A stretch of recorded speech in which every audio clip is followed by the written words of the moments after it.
Sorry for the delay on that end. Can everyone hear me all right? Maybe show some hands or something if everything is okay. Yeah, good. So my name is Robin. I'm one of the directors of TRACC, which is the Tropical Research and Conservation Center in Pompom. First of all, congratulations on reopening the shop, and thank you for the invite, Tom, and for Ken.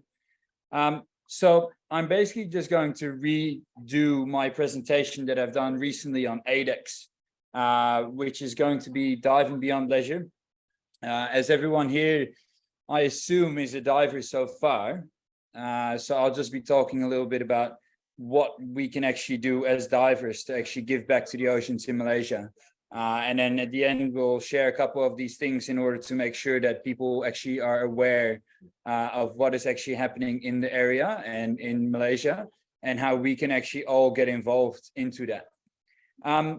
So first of all, to give a bit of a background idea, right? So as soon as you start diving, there's the idea of like, okay, we want to go diving to these special locations, whether it is turtles in Sipadan, or whether it's the sea dragons over in Australia, whales in Tonga, or the great hammerheads in Bahamas. The longer that you dive, the more that you dive, the more that you go to different locations, you know, you'll start to see an effect. There's something you might probably have already at the moment, you know, whether it's a bleaching event, as we see in the top left corner, which is at the moment actually very prevalent for the region. So Malaysia is at the moment at an A+ level rating for a bleaching event to occur. We've actually already today, or early on the dive, that we can see that there is some bleaching that is currently happening. And most likely in the weeks to come, it's going to get very bad. So keep an eye out on that. Or that it is that you go to dive destinations. Let's say if you would have gone to Sipadan even 5 years ago, there would have only been 120 permits. At the moment, we're sitting at 270 permits. So dive sites get a lot more occupied. Too many divers are going to be there. Your dive site that you used to go to is now just completely swarmed with so many divers. And the same as what you see in the left bottom, you know, fishing net that's being discarded. This is also what happened in Sipadan recently. 900 meters of fishing line that just came onto the atoll and basically just destroyed every life that's there. So basically, in my opinion, what is happening so far is that we go diving very regularly. At least, you know, I assume for everyone that's there at the moment, that you actually go diving on the regular, maybe with the dive club or even by yourself, whether it's in Tioman or Perhentian or Redang, maybe even in East Malaysia. So you get a lot from the ocean, whether that's nationally, internationally. We are just doing so much in terms of like we get from the ocean, because every time that we dip into the water, we get something back, whether that's watching the turtles, the coral, whatever it is. So I believe that there is a big understanding, especially in the sense of that we have now, that this is the time that we need to give back. If it isn't for us, like we as divers are the people that enjoy the ocean probably the most. But I also believe that it is sort of our duty of care to actually get back in that same place and to ensure that we can actually start helping in restoring these oceans. And that is something that TRACC is very much about. So to firstly clear up a lot of the misconception that has been happening over the past, a lot of people still think that you need to be either a scientist, a marine biologist, an expert, or a specialist in order to contribute to anything nowadays. But that is something that's very outdated. And that is something that there is a very big switch, especially in recent years, that is taking place, is that, you know, volunteering is something that is now very easily accessible. Citizen science is something that is easy, fun, limited amount of training that you need, and you can actually contribute still to these bigger picture science of like the big marine biologists or the scientists, whatever. I don't know, like I can't really see if there's any. Has anyone ever done anything like reef check or like volunteering in any of the organizations? Can I see some hands? Okay, there's a few at least. Okay, so that's still like it's a few. I would hope that there is going to be more in the future. That would be a great step for Malaysia at least. So what I'm going to explain a little bit about now is who we are as an organization, because what we really try to achieve is the rehabilitation of Pom Pom Island, which is located on the eastern side of Semporna. And what we are trying to do is, restoring coral reefs that have been very heavily damaged and decimated over the years in terms of like fish bombing. So as you can see on the most left side of the picture, there's going to be like the beautiful reef that everyone wants to see. That's what you go out to dive for. But then, in the center, it's a very famous photo. You can actually see the damage and the destruction that's taking place by this fish bombing. And then on the right side is the complete decimated reef. And the hard part for me is to actually fully understand and grasp the idea of what you see here on the right side. There's absolutely nothing but destruction there. So every piece of little rubble that you see there used to be a live piece of coral. So you can kind of put it into the equivalent of that. It is like a graveyard where lots and lots and lots of coral that has just passed away simply because of the destruction of human beings. So one of the main reasons why we are here is because on Pom Pom, which is a very small island, it's only about 2.3 kilometers in length, like in circumference. So why we are here is mainly because there's a lot of fish bombing that has been going on in the past. So historically speaking, everything that is happening right now is like in the picture on the left side, you can see there is a reef flat, which is where all the coral is like generally just starting to grow. But then you have the reef crest and the reef front where a lot of the fish bombing has been taking place. So the fish bomb, actually what it does, it creates a loss of structural integrity. So everything that is on that edge is just completely decimated. So the best way that you can compare it is, let's say you have a city like Kuala Lumpur, you toss a bomb on Kuala Lumpur. By tossing that bomb on Kuala Lumpur, you have no more infrastructure, no more housing, no more jobs, no more water, no more electricity. So all of these things are starting to disappear and just disintegrate into nothingness. And that's the same as what happens when there's fish bombing taking place on the reef. In order for this reef to restore, you need to start with the foundation level to actually make sure that this is something that's possible. And that is something that is now at Pom Pom not possible. So the natural recovery of reef is not occurring because of an underwater landslide. That's the only way to kind of put that into motion. So in Pom Pom, we have a lot of like sloping reef. What happens is when there's coral that starts to grow on this small little piece of rubble, eventually there's just the gravity that starts to take place. Gravity is that the new growth that happens, because we don't have an issue with growth, but we definitely have an issue with the substrate. So the substrate is basically being decimated. Coral tries to grow, but as soon as it grows to a certain size, gravity kicks in and it just tumbles down.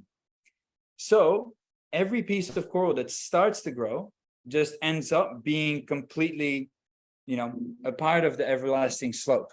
So we call it sometimes the slope of death, because there is simply, without human interference, nothing that will happen for this island to naturally recover. And when I say that, I mean like properly destroyed. So you can see some of the photos here on the left. There is absolutely no coral cover. It's like a 0% coral cover that there used to be back in 2011, where this is now significantly being built up. But the only reason why that's being done is because of human intervention. So me and one of my mates, at one point, we actually dug into the reef. So we went down with about 10 kilos of weights onto our belts. And we took a shovel down to try and figure out, okay, how deep is this slope actually before the limestone of the actual island starts? And we stopped digging at around about a meter and a half, because there's just nothing there. It's basically like you're in like this sand pit and you're just digging nothing but sand away. And it is just absolutely frustrating to witness that. And the only way that this recovery can take place is by the human intervention, by the volunteers of TRACC. So what I'll do now is I'll just like explain a little bit about some of the projects that we've done, because we've got a bit of time as well. And to just give a bit of an idea of how someone, without actually gaining too much or having too much knowledge of like being a scientist or anything like that, how you can still contribute to the bigger picture. So one of the big projects that we've been doing over the past couple of years is the artificial reef crests, which we call the arc reefs, which is basically a cement block of about 45 centimeters in length, 25 in width, 35 in height. They weigh about 35 kilos. And then they have central anchor points with rebar that they're being put in. And then there's these so-called coral biscuits that are being placed on the top of it. Sorry, one second.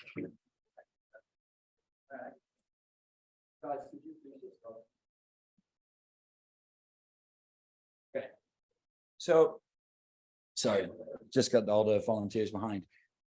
So basically with these artificial reef quests, because of all the fish bombing that has been taking place, the artificial reef crest or the reef crest by itself is just not present anymore, which means that, as you can see in the bottom left, that the reef flat as well as the shore is completely exposed to all the natural environments, whether it's waves, whether it's just like normal water action, the flow of tides that are coming in.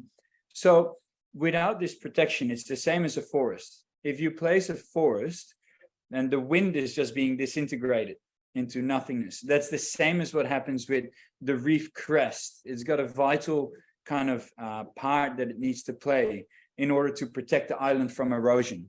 So we have been placing these blocks now. We've been doing that with these volunteers. So it's a lot of manpower that's being put in. So first they're being made onshore, then they're being dragged with like stand-up paddle boards or surfboards to the reef crest. Then they're being lowered together with lift bags, and then they're being hammered in. So it's a very hands-on kind of activity. And by doing so, we've actually now spent 138 hours. No, I need to correct that. 138 dives times 6 people to actually put down these reef blocks. So in total, there's been now 13% of pom-pom that's currently protected, simply because we've done nothing but making sure that this reef crest is actually being brought back to life. Because if you give nature a chance with a stable substrate, it will do its own thing. The only reason why I see on the right-hand side that there's actually like coral biscuits that are being planted in there is basically like to kickstart it. So by what I mean by kickstarting is the same as when we have this city that's being rebuilt, when we are bringing back this incentive for fish to actually come and habitate the reefs again. That's what we need to have. That's what we want to achieve. So that's why we put these biscuits in there, so that there is this sort of open invite for fish and for this whole ecosystem to start thriving again, with an amazing result. So we've placed these reefs between 2018 and early 2019. And we have done a study to record in early 2020 what the difference has been between the fish abundance and the invertebrates abundance, which is improved by 225% and 218% respectively, which is really high actually when you think about it for something that's been less than a year. And this year we're going to repeat this study in 2023. And I'm almost guaranteed, well, I like from visual, without the actual survey so far, I believe that we're going to go easily to 500%, if not 1,000%, abundance and diversity improvement. So I believe that, watch this space. There's still going to be a lot more research done on it, but the original signs are very, very positive. So that's one of the big projects that we have, but that's like for the reef crest. So now the main thing that we are dealing with is that we have this slope on pom-pom. So with this slope, we need to make sure that we can actually provide this stable substrate in order for coral to start growing again. Again, if you don't provide a housing or if you don't provide the infrastructure, the town is never going to be rehabilitated or being like integrated again. So as you can see on the bottom left side, there's like these steps that we create in the form of bottle reefs, which is upside down. So you've got this cement slab, then you've got elongated bottles on one side, shorter bottles on the other side, so that it stands like on this angle and it just forms with multiples, it forms these steps. So again, this is what we use volunteers for at all given times. at the top left side, you can see that there is absolutely nothing. It is just a completely decimated reef. There's no fish, there's no life, there's nothing but death and decay. And we are using these artificial reefs to provide this home, to provide this stable place again, so that people actually, or the fish in this occasion, want to move back in. So we use volunteers actively again to put down these step reefs, to put down and anchor them to the substrate, to make sure that we can put these biscuits in there afterwards, that we make sure that they are being maintained and that they're being cleaned for a while. And then hopefully, like after a period of like 2-3 years, we take our hands off it, we let it grow, natural coral starts to settle because there is this substrate that's basically taking place. So again, it's something that we just use volunteers for, like on a constant level, because without our interference, there is no reef that's going to recover, if that makes sense. So one of the last projects, and it's funny that you guys had Mark just before. I know Mark pretty well. So we are actually doing a turtle facial identification research project. Every turtle has a completely separate fingerprint, as we call it, like it's a facial imprint. So if I would have a twin brother, despite him and myself being exactly the same, our fingerprint would still be different. Now that's the same for turtles. So no turtle in the world has exactly the same facial recognition. So every turtle, their fingerprint is basically established by their face. So there's this program that we use, and maybe someone has heard about it before, with whale sharks or with whales or with tiger sharks even, that they're being identified based on the patterns that they are showing on their body. Now, this is the same as what we do, but then for turtles, and we use the face, the left and the right side, to actually establish what kind of an individual this might be. By doing so, we started this already in 2017 or 2018, but the official project that we started in the full launch in the research capacity, we started in 2019. And we are currently sitting at around about 650 turtles, individuals around Pom-Pom. And by doing so, we actually have managed to get a grant from Paddy to continue with our survey and continue with the progress that we are doing. And to give an idea of like what a small kind of organization that we are, we used to be only able to do about 1 to 2 surveys, maximum a week, because financially there's a lot of cost that comes with it. Now we are being funded by Paddy for 1 year for 10,000 US, so about 45,000 ringgit, I think it is. And that enables us now to continue with this study and to do now 3 surveys every week, not only on Pom-Pom, of which we used to do, but no, we're now being able to, by this grant, to do all these surveys on all these different islands in the Pom-Pom cluster. And by doing so, we are hoping to actually achieve that we're going to get over 1,000 individuals, of which we need a lot of volunteers for, because there's 2 teams of 3 people taking photos, signing the data up, and then making sure that all the data is being entered correctly with all safe manners. It's a great project that we always use volunteers for, which is now also being introduced in the Malaysian Sea Turtle Photo Identification Network, which creates what we try to achieve together with some of the other projects that are around, to make sure that we as a whole, as a collective, all the NGOs within Malaysia are actually starting to better understand what the turtle populations in Malaysia are doing. Unfortunately, we've already had the loss of the leatherback turtle, which was so present in Malaysia, and basically this iconic species that now is extinct. And that's just very sad. And what we try to achieve is that there is make sure that we understand what these species are actually like doing, what their movement is, where they are going, and how we as an organization can ensure that they have this safe existence, and that Malaysia can continue to keep these species that everyone just loves so dearly by watching as a diver or even just on television and everything. So that's a big part of what we do in terms of like the research side of things. Then on terms of like what we do in conservation mindset for the turtles, we actually have a turtle hatchery on the island, which is in collaboration with Musa Putih Resort at the northern part of the island. Every single night, we are doing a turtle walk around the island, which takes about 45 minutes. And we relocate all the nests and all the eggs that we find into the hatchery, because unfortunately still today, eggs are being taken and eggs are being poached. So over time, for example, during COVID, we've managed to actively release in those 2 years 31,000 baby hatchlings.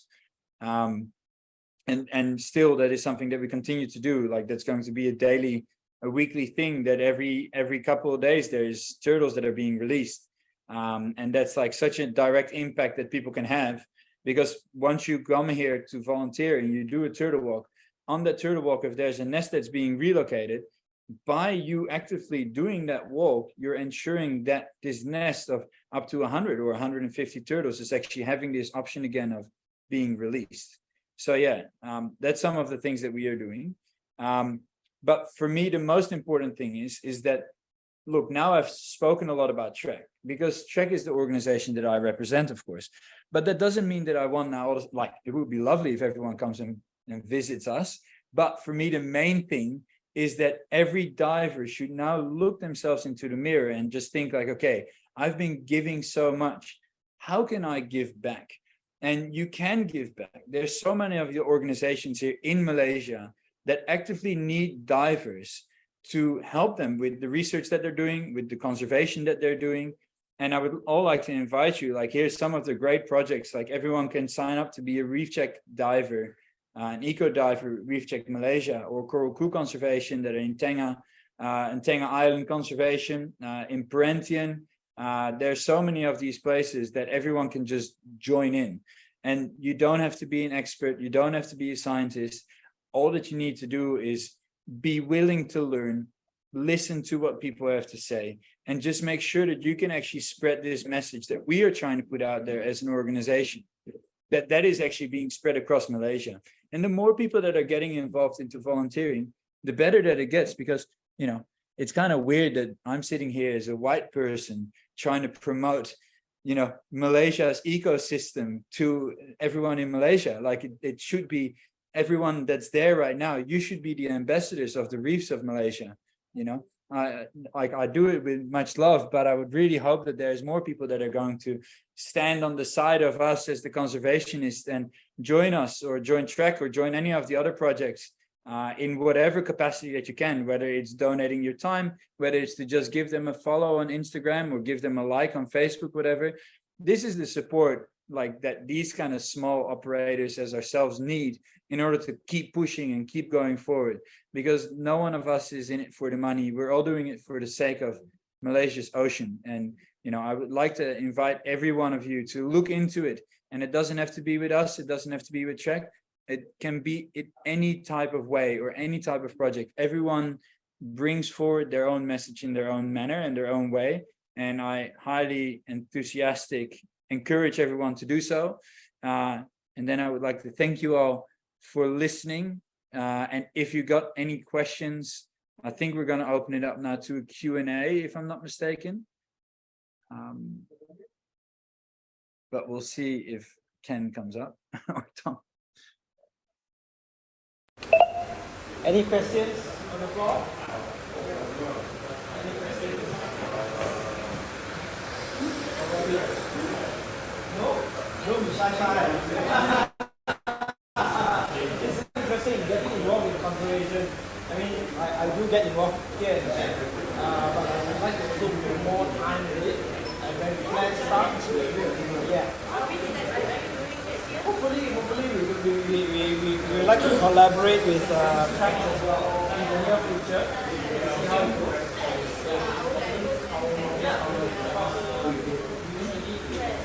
Actually, I have attended the TRACC. I actually went there for 1 week, and it really an eye-opening trip. It was a 1 week trip, so we got a chance to go for the turtle facial identification, fish identification, and we also need to do a eco-break. We need to pick up rubbish every day. That's how you realize that I have used so much plastic. Every day you will see a lot of plastic being washed to the shore. But that idea behind it is actually very good, because it really tells you and wakes you up that actually in terms of there are more that you can do with the skill that you have, especially for the environment. Okay, any questions for Robin? If not, no questions on the floor. Thank you so much. Robin. Appreciate your time. Yeah. Round of No worries. applause. Thanks, guys. Thank you. Enjoy. Okay. See you. Bye.